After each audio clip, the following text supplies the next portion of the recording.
congratulations on the promotion. Well deserved. The numbers speak for themselves, and the way the players react to you speak for themselves. So congratulations on being promoted to head coach. Thank you. It's been some challenges already, but it's been exciting, and it's what I thought would happen, and I'm just excited to be in a different role. I've been in the same role now for 18 years actually, and so I was ready to do something else, and I'm just fortunate and happy that Coach Fred got to do it on his own time, and it all worked out for us and me and my family. So, you mentioned that it's what you thought would happen. When did you first find out that Coach was thinking about retirement or planning retirement after the season?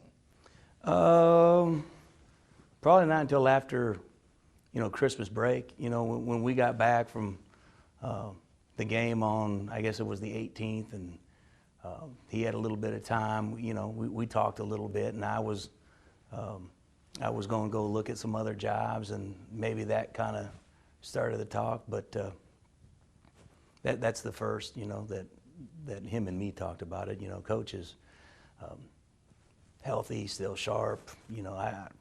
There was no signs that he was going to do it. I think if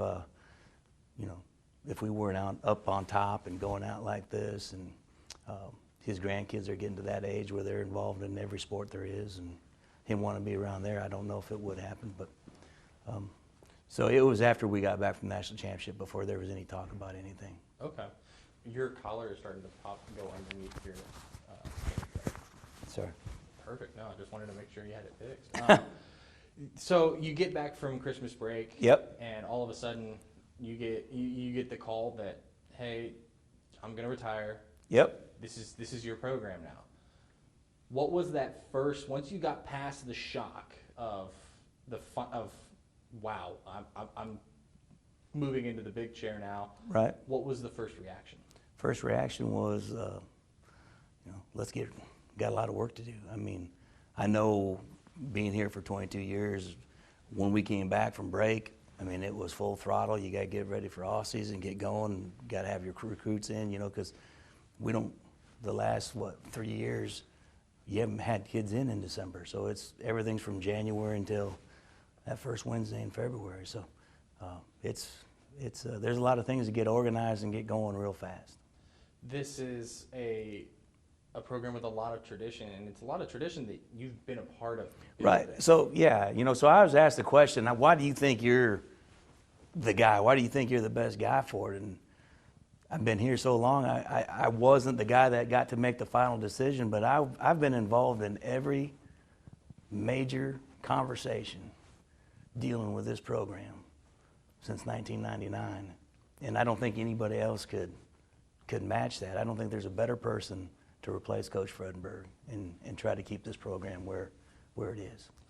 You guys have built a awesome rapport with high school coaches. I mean, you look at the roster, and right. So much of your roster comes from within a 3-hour radius of Belton. I can't go cover a high school game on a Friday night without seeing you, Coach Johnson, or anybody, Coach Thrash before he left at high school games recruiting when you guys were at home. How much has that kind of rapport from you guys being around so long and these coaches seeing what you guys have built here in Belton, how much has that helped build the tradition that you've been a part of? It's the lifeblood of the program. There's nothing more important to us than the relationship that we have with the Texas High School Coaches and the High School Coaches Association. That sacred ground. We don't do anything, and this time of day with, you call them street agents or 7-on-7 guys. Some coaches are trying to get involved with kids' recruitment, and we'll never go down that road. We're going to deal with a high school coach. He's going to know that we're dealing with his kid, would like to have permission to deal with his kid, and then we're going to go recruit the kid and be honest and up front and just try to sell our program the best we can. And we think we got an awesome place for people, for young men to come, get an education, and play great football. You guys, you've been a name that's come out in the coaching carousel as somebody who could get head coaching jobs before. And you have other coaches that have been on the staff with you who have gotten their names thrown in those hats as well. 3 of them have gone to the Division I ranks this offseason. how much of what are you looking for without giving away your game plan come September, October? I mean, what are you looking for the Larry Harmon era with these hires on the offensive side? I want to bring exciting football. I think this past season, we've always kind of been known for defense. I thought Steve Lee and the offensive staff did an incredible job of really making our offense exciting to watch. And I think that national championship, I might have been the biggest fan, But the things that I want to be known for is the same things that we've been doing for 22 years, because I've been the guy running the defense. We want to be physical. We're going to be prepared. We're going to play great special teams. And we're going to go out there and just act and play hard and fast and enthusiastic and love the game, because it's a game. I mean, when it all comes down to the end of this thing, it's just a game that God's given us gifts and abilities to be a part of. And I just want these kids to have fun and be successful. You've been here since 1999. I mean, what about this place, what about this town has kept you and your family here in Belton? When I was a GA at Northwest Missouri State, we won the national championship, and the guy I GA'd under was a guy by the name of Scott Bostwick. And he always had a saying. He said, "The big time's where you're at." It was just another way of saying the grass isn't always greener on the other side. And so you come down to Belton, Coach Fredenberg gives me my first chance to be on the staff as a full-time coach. A couple years later, he's promoted me to DC. And you just get such a connection. If you ask me what my coaching goals is, it's always been, I want to be a place that will allow you every chance to be successful and have a chance to win, because some places can't. And then I always want to have my family stabilized. And that's what's the most important thing to me. It's not FCS or FBS. And if those opportunities come, if that's what God's plans for me is, I'm going to look at those opportunities. But so far, nothing has been able to pull me away from this is home. I mean, I've put my life's work into this program. And because of that, it's just not so easy to walk away. You go to other campuses and you interview, and it's nice. They got nice stuff, and the head coach has been, everybody I've interviewed for has been real great, but it's just not home. I mean, Mary Hardin Baylor is home to me, and this program, the community, and these kids. I mean, the best thing about being here is we got some really talented kids, but we might not have the best kids at their high schools when they graduate high school, as far as talent level. But almost every one of our kids is that head coach's favorite kid. So instead of having one or two of those guys, I have 26, 27 of those guys in a meeting room, and it's just so much fun. I mean, it keeps you young. It's fun to see those guys succeed, and that's probably the biggest reason why I have stayed. It's the biggest reason why I chose this job right now at this point in time and not take another job, was I couldn't leave these kids. If you could look at your tenure as an assistant under Coach Fredenberg, and if you could point to one moment where you knew that when you got your first head coaching job, whether it was here in Belton where it turned out to be, or whether you went somewhere else to do it, that was the way you wanted to run your program? Dude, probably 2004, the first year that we made it to the Stag Bowl. Because up until then, we were evolving and changing, and we finally kind of hit on a philosophy of having a core group of guys that just care about each other, that are unselfish, and are really, truly committed to one goal, one thing. And it was 2004 when we made the run. We were on the road all 5 games and beat Mount Union at Mount Union, and came up a little bit short in the Stag Bowl. But that's when I knew we finally got it right. Now, can we duplicate it? Can we duplicate it? Can we duplicate it? And, we had some tough times getting past the semifinals, but we were always able to stay successful. To me, that's proof in the pudding. The standard is set high, and expectations are high, and that's what you want. The great thing is that you just know it's been done for so long that if you get the right people in place, give them the right leadership, there's no reason why we can't continue. That's what excites me about the job. You guys have made 5 Stag Bowls since you've been here. You've won 3 of those. We know the NCAA story. What led, what has kept you guys successful to be able to make 4 of those Stag Bowls in such a short amount of time and to win? The culture, just kids caring about kids, kids caring about coaches, coaches care about kids, and being able to fight being complacent.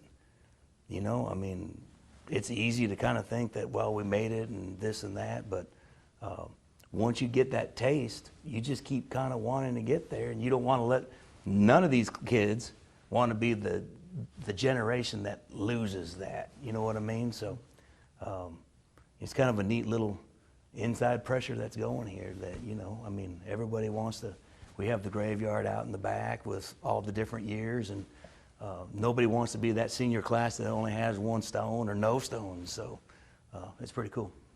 This is, I mean, the stuff that you guys have accomplished in your time here in Belton. I mean, 13 unblemished records in conference play, which is unheard of at almost any level of football.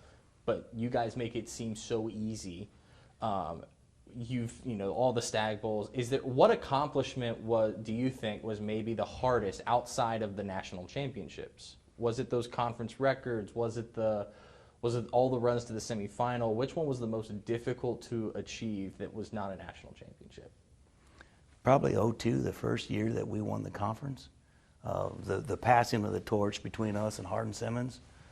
We had 99, 2000, 2001, where we were right in the game, right up to the last, 4 minutes of the game, and they were able to pull it out, and we weren't. There was just a growing pain that we had to go to. So that was a hard time. Getting past Linfield was a hard time. You know, they had some success against us, and we finally got past them. Same with Wesley. There's been some opponents that it's taken 1 or 2 times to kind of see it and get to know them before we could get over the hump. But I would say that first one. I mean, just the passing of the torch. And to say it's easy, if you ask our kids, they'd all tell you it's not easy. It might look easy just because it's all consecutive, but it's not. Every team has its challenges. And that's what's kind of cool about it is you never know. So the 21 team, yeah, we got 9 returners on offense and we got 6 on defense, but 2022 is going to be completely different. Even though we got a lot of the same kids, there's going to be some different twists and personalities, and it's going to be, can we all come together as a team and truly have one goal in mind to go win this thing?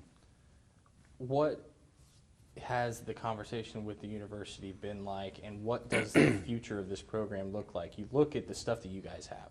Right. You have some of the best players in the state at any level in college football. Yep. You have some of the best facilities in the country at any level of football. You have a stadium and you have practice facilities that can trump a lot of FCS and some Sun Belt schools even. What's the thing that the administration and the university told you that convinced you that this was the perfect fit in your new role and that makes you so confident moving forward? Well, the administration here has always been, how can we help you? We're here for you. If you have any questions, come to us. We're here to make you, whatever you need, and if we can help make you the most successful we can be, we're here for you, sort of thing. But Central Texas, we're centrally located in the state that has the best football players in the world. And that's a big deal. And then, the campus itself, the education you get here, our faculty is well known for being great. And then we're going to draw great people. So I just think overall for our campus, when you talk about facilities, administrators, faculty, staff like us, coaches, it's not just football. Our athletics across the board have been very, very successful. And so this place draws good coaches. And there's a product that Mary Hardin-Baylor puts out that people see value in, and they want their youngsters here getting their education and playing athletics. Do you reflect on those days from when you guys used to have to play at Tiger Field because there wasn't a stadium on campus? Do you draw on that? Have you drawn on that in your time as defensive coordinator, as if you build it, they will come kind of thing almost? No. I mean, it's nice. I mean, the facility, the stadium and stuff's been real nice and get a lot of accomplishments. But we played in Stag Bowl before that. We had teams going all the way to the semifinals before that. So it's always nice to have, facilities is what attracts young people, of course. But no, I really haven't thought of it much because I thought those teams were just as successful as the teams that we've been having here. The only time I think of it is when I see an old player of mine come in and sit down and want to, talk, and we just reminisce, and it always be something about Tiger Field, and so that's about the only time I ever think about it. What's the biggest thing you want people to know, that you want UMHB fans to know about what they're going to see when you don the head coach's headset for the first time this fall? That we're going to be a football program that's going to play incredibly hard, have a lot of passion, play the game the right way, and make Crew Nation proud of us.